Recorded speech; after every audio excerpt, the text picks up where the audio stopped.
This episode of Keys to the Shop is brought to you by Prima Coffee.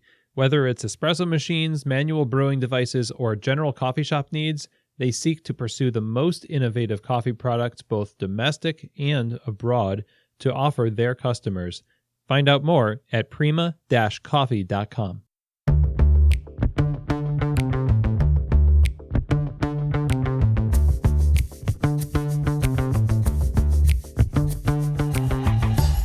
This is Keys to the Shop, episode 41, Standing for the Art of Coffee, with Standart Magazine's Luke Adams.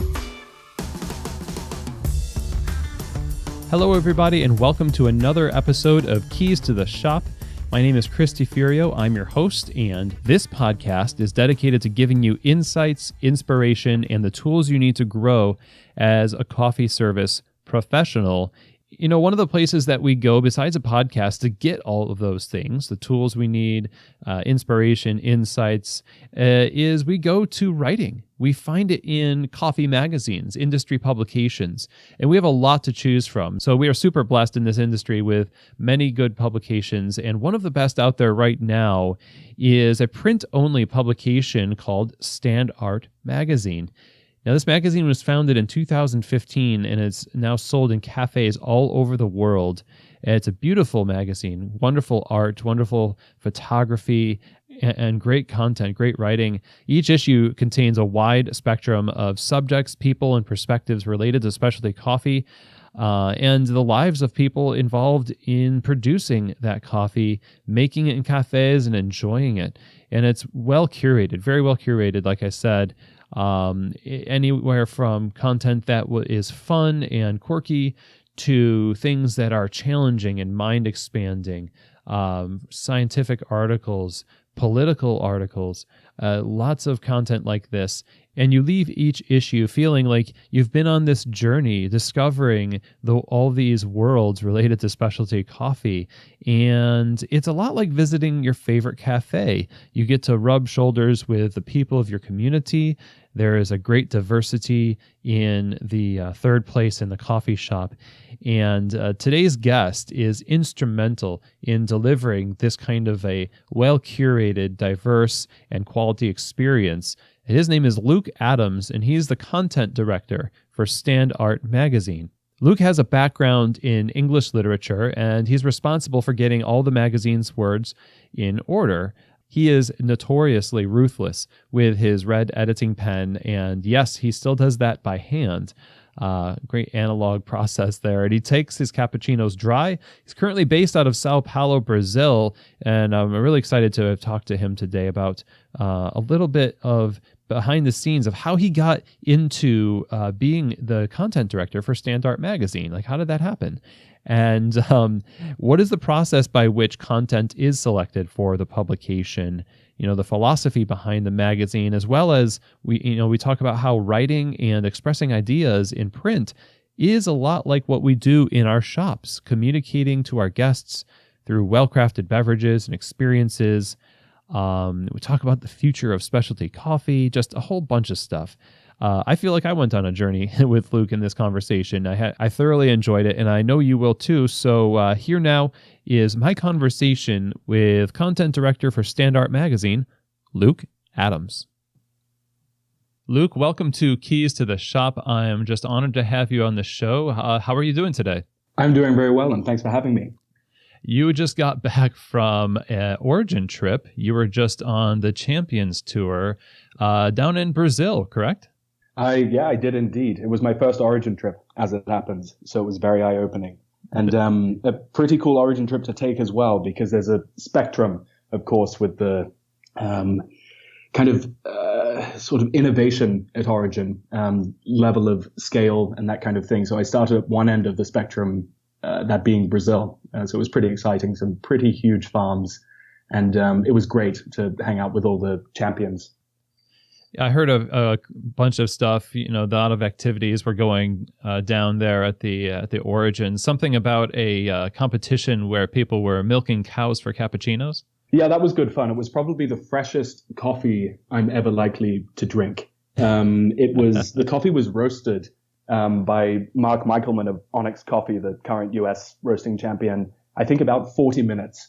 before the competition, and then all the milk was fresh from the teat, so to speak. So yeah, it was actually pretty good. That's interesting. That wouldn't be my first thought as something just off roast and just milked, but I suppose at a certain level, freshness when you get down to it can really be a great thing. It might have been the atmosphere that did it for me. I don't know, but I was expecting it to taste a little funky, but it tasted pretty good. And Kyle Ramage came up with a trick while he was steaming his milk, rather than steaming it at what is cow body temperature, whatever that is. He poured the fresh milk in and stirred it with an ice cube to kind of get it down to a more steamable temperature. But I'm sad to say he didn't take home the top prize. That was Berg Wu, current barista champion, who took first. Congrats, Berg. Yeah, Kyle's always icing things. What's going on there? He's always chilling things. Hey, I don't know, frozen beans and now iced fresh raw milk. I'm not sure. I don't know if there's he's trying to make a brand for himself or something. I think he came in second, so it did okay. Excellent. So I'm really excited to talk about Standart. I'm excited to talk about kind of the philosophy behind all this stuff. But I would really love to explore how you came to be the content director for Standart Magazine. And I'm sure at a certain point in your career, you didn't think that you would be a content director for a coffee magazine, let alone on a Brazilian coffee farm. So take us through a little bit of how you arrived to where you are now. Okay, so at the time that I first picked up a copy of Standart, so I came in at about issue 3. We're now at issue 8, which, as it happens, marks the 2-year anniversary of Standart, so that's very exciting. So I've been around for 5 issues or so. And at the time, I had just finished my studies. I have a background in literature, so I'm always sort of reading and looking for new writing and picking up a magazine if I find it, usually in a coffee shop. And at that time, I part-owned a coffee shop in Oxford, and that's when I first saw Standart. I thought the design was beautiful. I felt really positively about the potential for elevating copywriting to the level that we see for other food and beverages and even travel writing. So I decided to get in touch. They make it pretty easy on the inside front cover to just email all of us directly. We're a pretty small team of only 5, so anyone can get in touch with us whenever they need to. So I did just that, got in touch with Michael, the founder, and met the team of then 3 in London for a coffee at Caravan. And basically we discovered that we shared pretty similar values. And I thought I could help with the quality of the writing, or at the very least, the quality of proofreading and editing at that point, because none of them were native English speakers, which was incredible. When I discovered that, I thought that was pretty wild, but they pulled it off so far. So I slowly became more involved in steering the editorial direction of the magazine. And now I handle all of the content. So that sort of involves commissioning articles, reaching out to writers, kind of balancing the thematic content of the magazine, and even I'm not very gifted when it comes to marketing, but I dabble now and again. So yeah, we're a pretty small team, so we kind of responsibilities overlap a bit, but I'm basically responsible therefore can only get in trouble with things related to content. Excellent. So how has it been going since then? Has it been what you had hoped the job would be?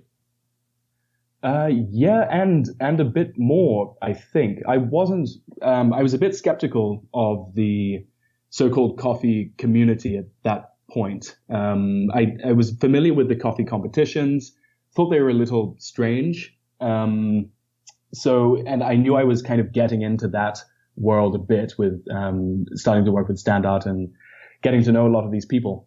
And what I've discovered is they're actually, most of them kind of think it's a bit weird too. So we have that in common at least. So yeah, there's a lot of really cool personalities, and that's been one of the funnest parts about working for Standart. The other thing is the travel is really nice, because traveling for work, which I've done before, is not always what it's cracked up to be, mostly because you're constantly tired. You can't really establish a routine. in any meaningful way. So I was working a job before the coffee shop, in fact, I traveled a bunch and just hated it. But the mode of travel with Standart is pretty relaxed. I mean, most of the time it involves, flying around Europe, for me at least, which is the same as jumping on a bus. It's pretty low key and easy. Go to a trade show, hang out with cool coffee people, and then go to the pub or bar afterwards. So it's a pretty relaxed mode of travel. So that's been one of the other upsides of working at the magazine. Awesome. So you've gotten to see a lot of the barista and coffee community. Oh, yeah. Maybe too much. I feel like I'm pretty saturated with sort of coffee community biz and gossip and all that sort of thing. It's good fun, but sometimes it wears you down. So that's why it's good to be able to, dial things back and just sit at my desk and look at text for hours on end, it suits me down to the ground. So part of what, and I'll just say what I've experienced through Standart is a bit of a microcosm of a cafe experience, sort of like when you experience the barista community and you experience the cafes where we all render coffee into these experiences for customers. Similarly, I feel like when I open up the magazine, from the front cover to the back feels like a visit, and also like I'm traveling. Is that intentional, or is that the goal you have in developing the content of the magazine? That's very encouraging to hear, because that's kind of what we're driving at with Standart. We sort of operate with the view that Standart should be like a visit to your favorite cafe. And just as any good coffee shop is carefully curated from its design and the space and the emphasis on coffee with a story behind it, a single visit is also a pretty social experience that can set a particular mood. So one of the goals in curating the content, for me at least, is to ensure a balance of articles that complement each other, whether it be through recurring motifs or themes, or a stylistic tone, or even the form that different articles take. So yeah, being in a coffee shop, for me, I mean, I was not really working too much behind the bar as it happens. I was basically hanging out and reading a lot of the time. So really got to know the customers, and the kind of glimpse-like yet deep and interesting conversations on a variety of subjects every day with a variety of people just makes everyday existence just that little bit more special. And a lot of those conversations in the coffee shop, they're rarely about coffee. So, it's always in the background. You're always drinking a coffee or having your second or third or sixth coffee. But what allows these conversations to take place is basically caffeine addiction, which is especially acute in places of study, which is where this particular shop was. I see a few parallels there, and it's something we really do try to achieve with the structure of the magazine.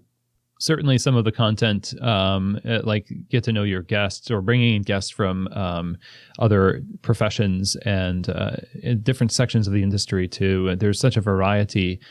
And, some of the stories, I'll admit, they're far flung enough where they don't resonate exactly to something that I'm familiar with, but in a way that's grounding in the same way that somebody who goes to a coffee shop doesn't talk about coffee. It's novel at first, but then refreshing to see that perspective, and feel like it's opportunity to grow through experiencing that story. Sure, yeah, and I think this is what we were thinking with the structure of the magazine, because although it's branded as a specialty coffee magazine, we basically have a more diverse readership than that, which is sort of made up of home brewers and coffee enthusiasts, small business owners and cafe owners, and coffee professionals, and more creative types that are interested in photography and poetry and literature and so on. So that's kind of what we were trying to do with the 3-chapter structure, was trying to provide stories that catered specifically to each group. For example, we tend to publish scientific articles and some pretty geeky stuff that brewers might be into, but also articles dealing with challenges that exist everywhere, like climate change, and looking at that through the lens of coffee. So it's not entirely about coffee per se, and there's a bit of a crossover of audience. So yeah, from a recent issue, we published a pretty scientific, in-depth article on botanical terminology on coffee that might interest the designer, for example, because of the design or the layout of the article, or it's something that they're not used to, thinking about or reading about, perhaps. And then we want a short story, for example, to capture the attention of a cafe owner who might not have all the time in the world to seek out fiction otherwise. So all this through the common lens of coffee is kind of what we're driving at. You mentioned the 3-chapter approach, and your chapters in the magazine are coffee, people, and world. And within each section, I wonder what kinds of content do you select for those sections? So I think it's essentially based on our readership. So the thinking behind it was in each chapter we have 4 articles. And usually those articles are a combination of, there's always one long form article in each chapter, which can be anywhere between 2,500 and 3,000 words, which is pretty long as far as we're concerned for this kind of, glimpse-like structure we try to channel. And we have some shorter articles, some photo essays, in each chapter. So what that tries to do is, kind of invite the readership that might be interested in, for example, the world chapter, which tends to be more about travel writing, more literary in a way. We have some historical pieces there looking at different coffee contexts, both now and in the past. And having something like a photo essay, which invites a reader that might be naturally more interested in design or literature or creative pieces into the coffee chapter to kind of explore, or open themselves up to different varieties of expression. So that's kind of the thinking behind the structure of each chapter. But more or less, it's about catering to that kind of triple audience that we tend to feel makes up our readership. Well, it certainly covers all of the bases of a lot of creative work. When I go throughout the day, my mind could be on any one of those sections, and it could easily fall under one of those headings. Daydreaming about where to go or where to travel and experience coffee. I get to live vicariously through magazines like Standart. So I wonder, what are some of your favorite things that you've published in those categories? It's hard to choose favorites, just because I try to, as best I can, make sure that they're all sort of my favorites by the time they go to print. But I guess my favorite pieces are the ones that introduce me to something that I probably wouldn't have read about otherwise, or they do it in a really beautiful way. So one of my favorites was by Pele Valentin Olsen, who's a PhD candidate at the University of Chicago, and I knew him from my university days. And I just got in touch because I knew he was looking at something to do with coffee shops. It happens that he's looking at sort of leisure and laziness in coffee shops in kind of mid 20th century Baghdad. So it's pretty specialist. Wow. But yeah. He delivered a piece on exactly this, how the coffee shop, as we've seen in many other cultures, kind of formed the backbone of sort of civic society and kind of democratic discourse in ways that it had not been experienced before. So that was in a couple of issues ago, and that was one of my favorite pieces. Another piece that I'm incredibly proud to have published was by Ben Wergaft, who's a writer. I think he's based at MIT. And he wrote, I got in touch with him because I read a piece by him that was on writing in cafes, in the Los Angeles Review of Books a couple of years ago. And I thought I'd reach out and see if he wanted to contribute to Standart, because I thought, it was my favorite coffee piece I read that year, I think, and still is one of my favorites. And he wanted to write something on the rise of aluminium mining and the Industrial Revolution in Italy, and how that kind of brought about and worked in unison to introduce us to espresso. So that was a really cool piece as well, to see those two concepts linked in that way. And that basically represents what I'm trying to do with a lot of the articles I commission, is to read about something I wouldn't have read about otherwise because I'm interested in one of the elements. This, for our readers, this element being coffee. Some of the guests we've had as well have been really great. Dr. Mary White, who's an anthropologist, wrote a book called Coffee Life in Japan. And we reached out to her to see if she'd care to speak to us. And she said, yeah, sure, let's have a conversation. So we spoke for an hour or so and just thought, we need to publish an interview with you. This is incredible. She spoke about the separation of art and craft in Japanese culture and how that fits into the coffee shop. Yeah, I mean, we've had some really great pieces. At the moment, we're in the middle of a cool series written by Ashley Rodriguez on gender, which is developing quite nicely, I think. And it's another way that we see coffee providing that avenue through which we can approach subjects of kind of universal importance or interest, in this case, gender equity. Absolutely. It's a good platform to put ideas out there that might be mind expanding or challenging. Right.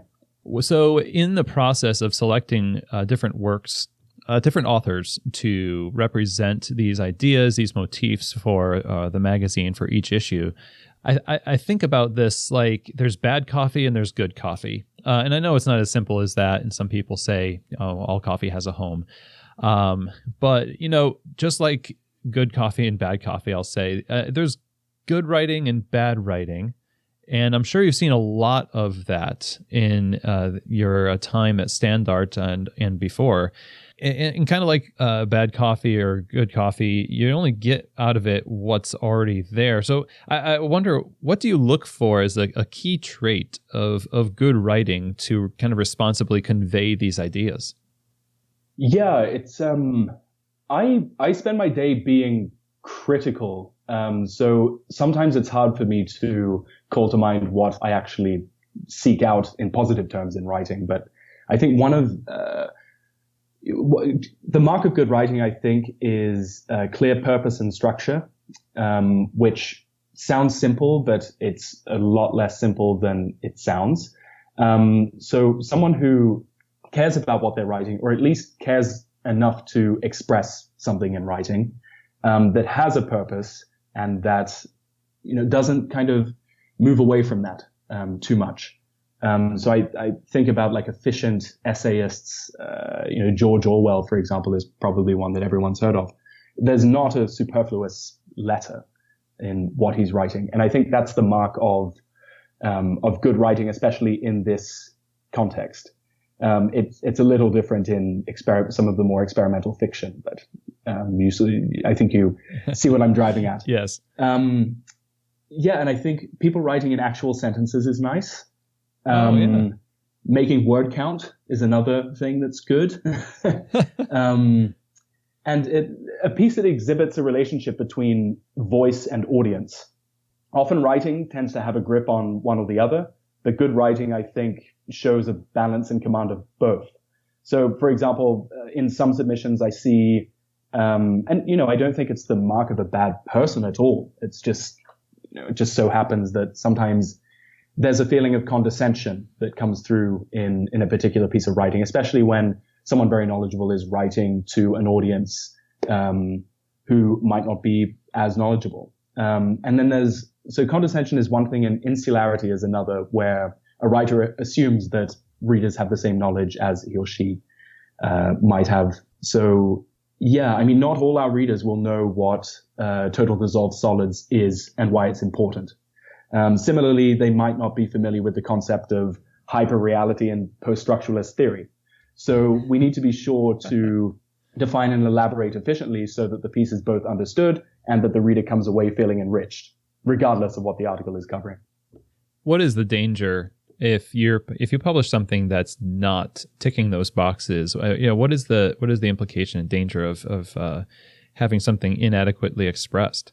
Yeah, I mean, a bad idea, or rather an idea expressed poorly in itself is kind of more or less innocuous. You'll read it, you'll disagree, you might feel a little miffed. I think the real danger lies in the perpetuation of the lazy expression of ideas. So I see a lot of submissions that illustrate a blind exception of an idea that's popular or commonly held, and this informs the entirety of the rest of the piece. therefore leading to continued pervasiveness of that bad idea or that poor expression. I like writing that challenges accepted norms, or at least outlines the assumptions on which the fresh ideas are built. And good writing is always highly individual. So I suppose that's a better way of putting it, actually. I don't get off on publishing views I agree with. As long as it's well written and well defended, I'm all for it. Not least because it makes my job easier. So as you're speaking, I have a tendency to think in terms of analogies, and what you're saying is so much like what we do in cafes, where we convey ideas through our coffee and through the experiences. And if you don't extract something properly, the full potential or the idea of that coffee will never be realized by the consumer. And, we can easily and always are going to have to fight the perpetuation of lazy expressions of craft in coffee as well. And it's just a really fascinating correlation between the two things. And as you're saying this, I think about the potential loss of impact that an idea, it experiences at the hands of improper conveyance. Right. So we all know the classic story in specialty coffee shops of the barista who refuses to offer you sugar even if you ask for it, or condescends to you about why this highly acidic coffee is the best coffee you've ever tasted. And I think it's similar in writing. I mean, that of self-indulgence, self-importance. When writers fail to transcend the limits of their own ideas and prejudices, or fail to say something of more universal significance, it closes off the feeling of congeniality in discourse, which is so important in coffee and in writing.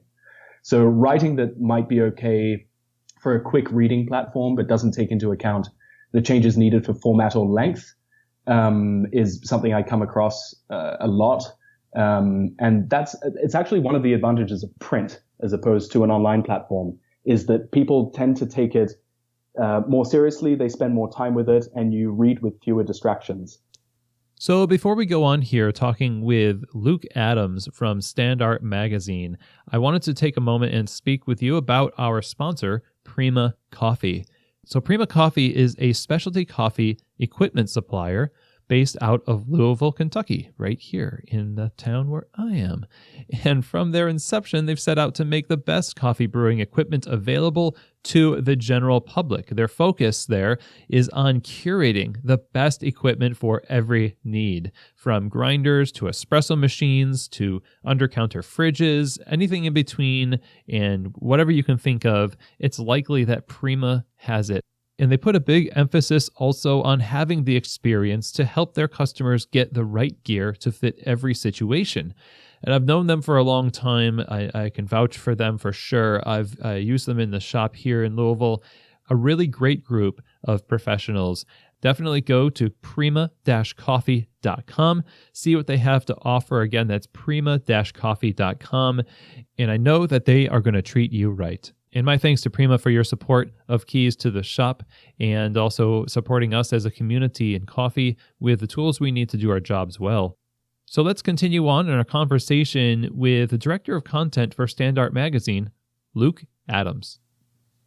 All right, so you're curating this magazine, experiences from the world of coffee and all of the people who interact with coffee, really. So there's not just a coffee audience necessarily reading this magazine. There's a broad spectrum, kind of like the customer base for many of our cafes.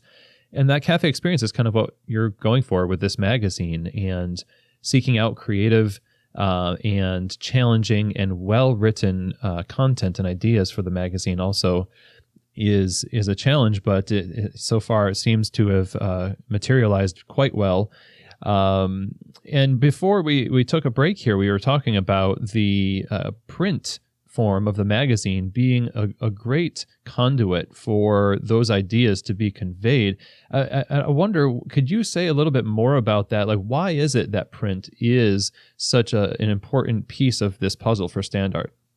Yeah, so I think print, as far as the experience goes, holding something physical, at least for me, and holding something that we hope is also beautiful, is just gives you a sort of warm, fuzzy feeling. It's why I've never been able to get on with Kindles or e-readers, because I just miss that feeling of holding something physical and the space that it gives me to be alone with that particular piece of writing or that particular book, which I think is, I covet more and more day by day, in, this day and age with constant notifications and distractions. It's really nice to just sit down, relax, and have a conversation through writing, which is one of my favorite things to do in coffee shops. I throw my phone away, put it on silent, drink a coffee, and have a conversation. And that's one of the advantages of print for us anyway, over online. It also allows for a different sort of writing. I think online writing can be incredibly good, but you are operating with the constraints of the form or the mode of delivery, in that, like the classic journalists are taught, you put all the important information at the beginning. So you really the hook needs to be a bit stronger and a bit more vicious in online print, which makes for great reading a lot of the time. With physical print, it's a little different. I think you can meander a little more and be a bit more experimental in your writing. So that makes it interesting for me, at least, to get the sort of richness of experience of seeing many different forms of writing submitted. And I'm always a fan of just slowing down, taking a break, and doing something that's solitary and relaxing. So I feel like there's definitely a cheapening of the experience of taking in content and information, because we do it so much all day long, and you could accidentally get a good idea mixed in with all of the other ones and not recognize it as a great idea. It might be a danger of sort of the digital format. So the magazine itself seems like it creates an environment for people to open themselves up and slow down, to create an environment where they could receive those ideas much more effectively. Yeah, we hope so. And it's the structure of having many articles that work together to establish a mood for any particular issue is one of the other ways to achieve that, I think, because not everyone has the time to sit down and read 25,000 words of text in a magazine. They might have time to read one article. But at least for that time, you're kind of switched off from everything else. So to move through the articles either one by one or to read it from cover to cover, we try to provide both experiences. They should work together to provide a curated feel and tone. So bringing all of those experiences and great ideas and good writing under one roof in the magazine, there's all of these distributed ideas and experiences. Like, how does the way that these are collected, how does this help us see both the unique expression that people have of the coffee community or things slightly related to coffee and similar value? Because there does seem to be a logic and a flow to it, but there's also enough uniqueness that it kind of piques interest here and there. How does the way that all of these experiences come into the magazine help us see diversity while at the same time being grounded in common value? Right. So I've been pretty fortunate in having been able to live in many places all over the world. And whenever I move to a new city, the first order of business is to find 3 good bars. One for cheap booze, one for sort of filthy atmosphere, the sort of place where the floor is so sticky it sucks the shoes off your feet, and one for really high quality drinks. The second order of business is to find a good coffee shop, where after those long nights at one or more of the aforementioned bars, I get my morning fix. And that's what it's like for me, and I think that's what it's like for many other coffee enthusiasts. I like to write, so finding places where I can do that, places that stimulate me, is of the utmost importance. And naturally, there are people everywhere that seek the same thing, a place to be with other people or a place to be alone with other people. So in terms of exposure to the diverse experience, there are a lot of praises to sing in the direction of that being a good thing generally, few of which I feel I'm qualified to speak about. I dare say non-exposure to a variety of experiences is playing a pretty big part in where many of us find ourselves at the moment, at least politically. Yeah, so for me, it's about the variety of experience that can be approached through something shared and something simple, which is coffee. And it's about seeing the beauty and simplicity, but also the complexity, nuance, and depth. And I think, it's one of the reasons why so many of us are, continue to come back to specialty coffee. Great. So you all have such a good and wide perspective on the industry by virtue of your job at Standart. And I dare say that I think, myself and other people who are just working in cafes, I mentioned earlier, living vicariously through these publications. We're down in the work, and we're concerned with our cafes and our shift schedules, and it can become pretty myopic in our focus, and by necessity almost, because everything working together in detail makes the whole greater. So, with your perspective being unique in its breadth, I want to ask, what is it that you see in the industry? Like, where would you like to see specialty coffee go? Where would you hope it goes in the next 10 years? And how would you envision Standart contributing to that?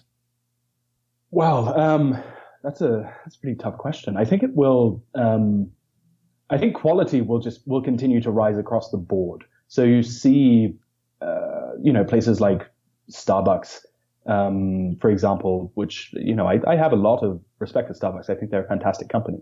The quality is just becoming kind of ubiquitous, in that I only think you're going to see not necessarily specialty coffee, achieve newer heights. I think we're at the point now where there's only a sort of stratification and fragmentation of the industry, that's going to take place, where you'll have places that are more high-end, looking to do food, cocktails and good coffee, larger seating spaces, 100, 200 seats, really trying to offer an all-inclusive experience. And then you'll have the brew bars that continue to pop up as they do in every city at record numbers.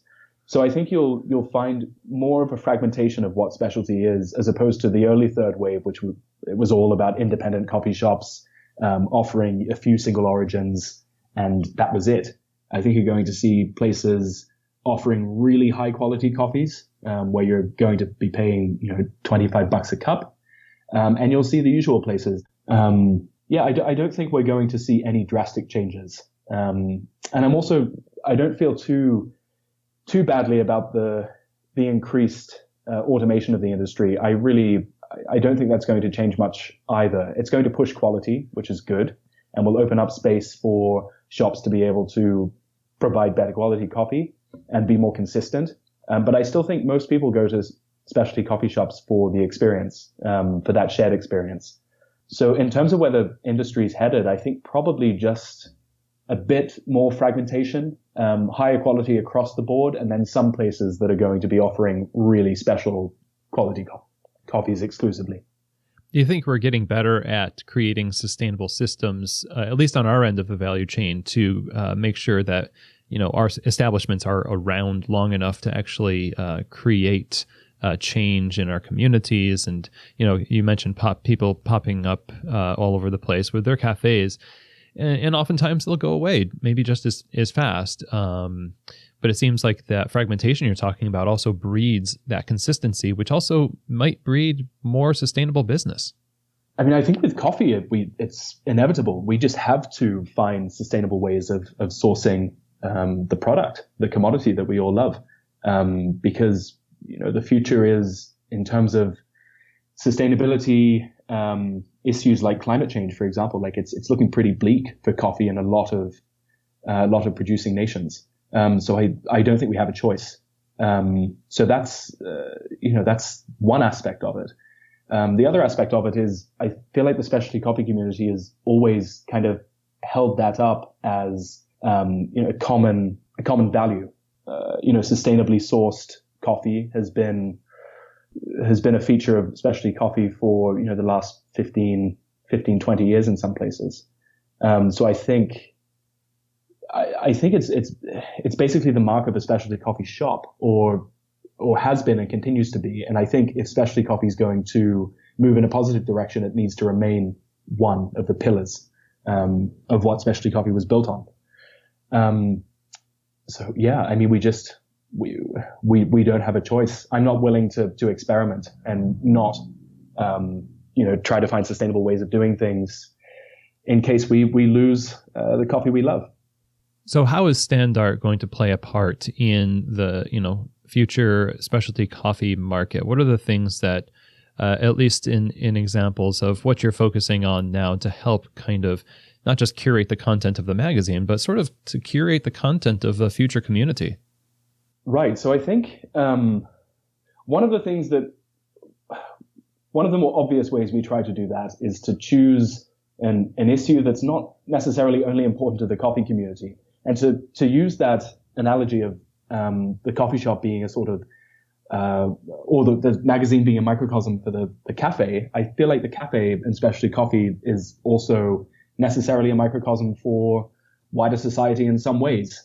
People get in and discuss all sorts of things. So I think through the magazine, we're also trying to do that. So we kind of harbor a couple of preoccupations as we move through the different issues. One of them is sustainability, of course. We like to place importance and emphasis on sustainable practices and trying to educate readers about what's going on in different places of origin, for example, or even at the other side of the chain in the coffee shop space. So yeah, I mean, it's to identify, to give coffee a story and coffee more meaning. We need to look at those places of origins and understand the struggles that they're going through when it comes to sustainability. And they're pretty serious in a lot of places. So we maintain those preoccupations throughout the publishing cycle. So sustainability is one.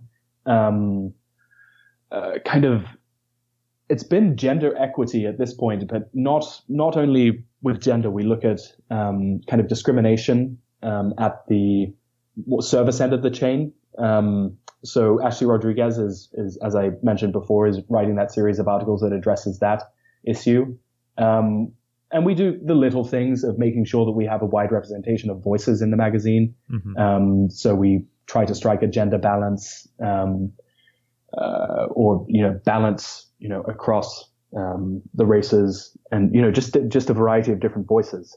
So I think as long as we continue down that path of providing a way for different voices to be heard, that will naturally, we hope, drive specialty coffee in the right direction. Yeah, and the people who are reading your magazine are also people who are either now decision makers, or I would imagine if they're reading widely on coffee, at some point they're self-guided enough that they're probably going to be in a leadership position. At some point in their future, if they stay in coffee, they'll have the ability to affect the changes that they have been reading about. And so as they read about gender equity, both at the farm level and in the cafe, and read about gender bias, read about sustainability, and like the article that was recently in fiduciary responsibility or fiduciary duty. Articles like that Ashley writes, and articles like Chad Trewick writes about fiduciary duty. These types of things, among all of the others, are going to be so critical and play a part in making up the mindset of future leaders in the coffee world. Yeah, so Chad's article is a good example of trying to bridge the gap between people who are working at different places on the chain. Just to talk about sustainability for a minute. He's worked in coffee for, I think, about 25 years, predominantly at the producer end, and kind of analyzing supply chain economics and dynamics and weaknesses. So that's his background. And what he's incredibly good at doing is taking that experience and actually making the business case for sustainability. So in terms of talking about influencing leaders and business owners, he does a really good job at kind of speaking their language, taking something that, that wealth of experience is not available to everybody, and kind of making a succinct and well-expressed case for it. And demanding that we all take notice of these problems across the supply chain. And that's something that we're trying to do with introducing a bit more of the academic sort of work into Standart. Trying to take the research that is being done in coffee, and not only in coffee and in other areas as well, and trying to communicate that back to readers who might not, be picking up academic papers every week and reading the latest findings by World Coffee Research, for example. So providing a platform where that diversity of voice can be expressed succinctly and in a very readable way is something we're driving at. Great. Well, I really appreciate the value that the magazine delivers in the variety and the challenge. I feel rather accomplished in reading something that is outside my wheelhouse. And it's good to have challenge in our lives when we're kind of used to being in a predictable environment, so to speak, if one can call the service environment predictable ever. But speaking of the service environment, in all of your experiences, and I just have to ask, what is the common trait running through the best cafes, the best crews of baristas and managers, these companies that represent specialty coffee in the retail level? What do you think the common thread of greatness and excellence is between them all? That's a hell of a question. For me, the most important thing is service, plain and simple. To feel from the moment you walk into the coffee shop till the moment you leave that you're being, that someone's taken the time to build that experience for you, or at least make it available to you. So inclusivity is important in a coffee shop, I think, and places and spaces and staff that offer that experience and provide that, open, welcoming environment where, wonderful conversations can take place. That's the mark of a good specialty coffee shop to me.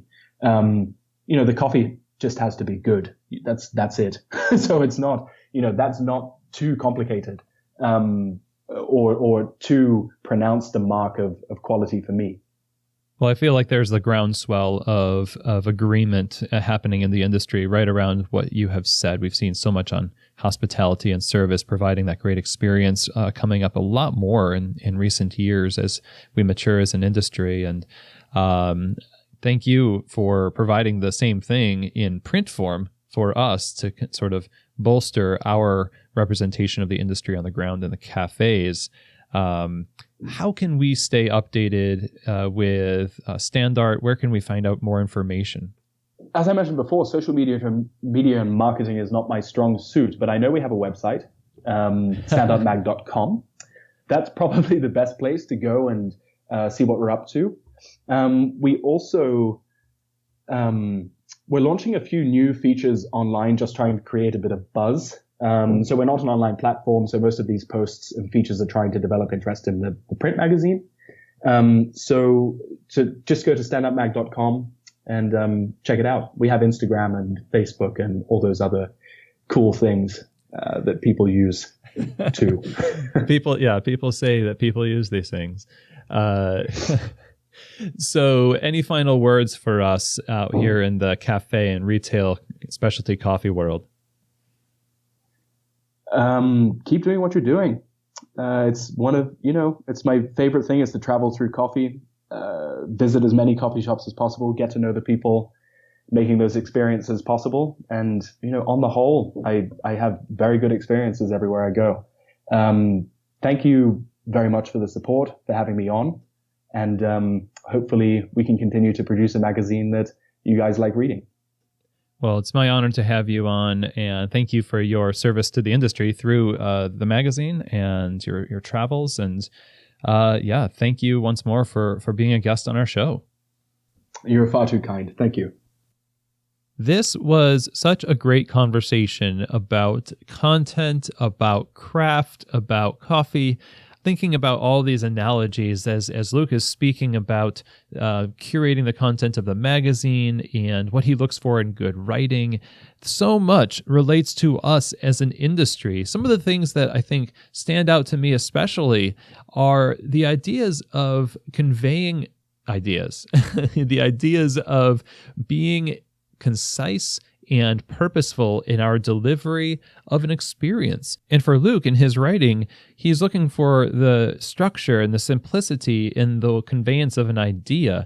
And how many customers are looking for that in our cafes? And we insist oftentimes on complicating it, or we inadvertently, or maybe in some cases purposefully condescend to the customer. The information that we give in our cafes and the way we speak to our customers oftentimes can become insular, or we can become so esoteric and not relatable to our customers, and it doesn't create a great experience. And we are essentially authoring a work. Every time we work at a coffee bar, we are creating a story for a customer, albeit a short story. It could be 5 minutes, it could be an hour.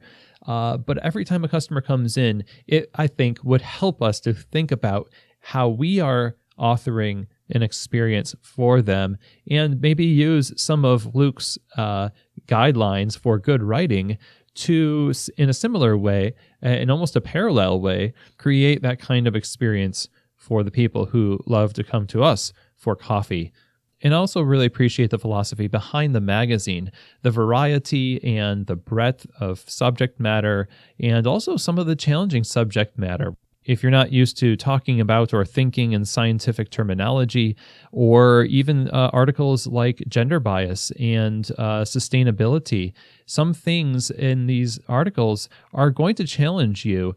And the coffee shop itself has a long, long history of being a microcosm of civic life and exposing ourselves to different ideas and a variety of ideas will make us stronger as a community. And I certainly do believe that Standart is going to play a really critical part in helping shape the future of what we do as an industry. And so it was a really great honor, again, to have Luke on. My thanks to Luke for making the time and enriching our perspectives on craft and just piquing our interest in what we can discover in the greater world of coffee and all of the things related to it. So we will link to this in the show notes, but you can go to standartmag.com and you can buy a subscription, you can become a distributor of the magazine, and you can find a cafe near you, likely, that has Standart Magazine as well, and pick up a copy and see for yourself how the experience helps broaden your horizons as a professional. Well, if you like our show, Keys to the Shop, I would encourage you to go to our website, keystotheshop.com. You can find the show notes for this episode on the resources page, but you can also find all of our past episodes on the episode page. And if you'd like to reach out to me, you can do so by emailing chris@keystotheshop.com. I always welcome your comments, your questions, etc. And if you would go to iTunes and subscribe to our show and share this episode with a friend, or if you have another episode in mind that really impacted your life that you think somebody would benefit from, go ahead and share that episode too. So I would encourage you now this week and beyond, take the opportunity to look a little bit more closely and widely at the same time. Look at your surroundings and what is impacting your life, and how can you grow as a professional by welcoming the community of people around you to teach you lessons that will make you a better barista. There are so many elements of formation around us that if we just brush up against them, if we just get in contact with them, they will help shape us as people. And as we become more mature, as we become more knowledgeable, and as we become more wise, we're going to be better leaders. And the future of coffee not only relies on our ability to craft it and present it properly, but also on our ability to challenge ourselves and to grow as individuals and as professionals. And Standart is one of the tools that we can use to do just that. So thank you for deciding to spend some time with us today. I hope this was enriching. And as always, I hope that this episode, as well as all of our other past episodes, have given you keys to the shop.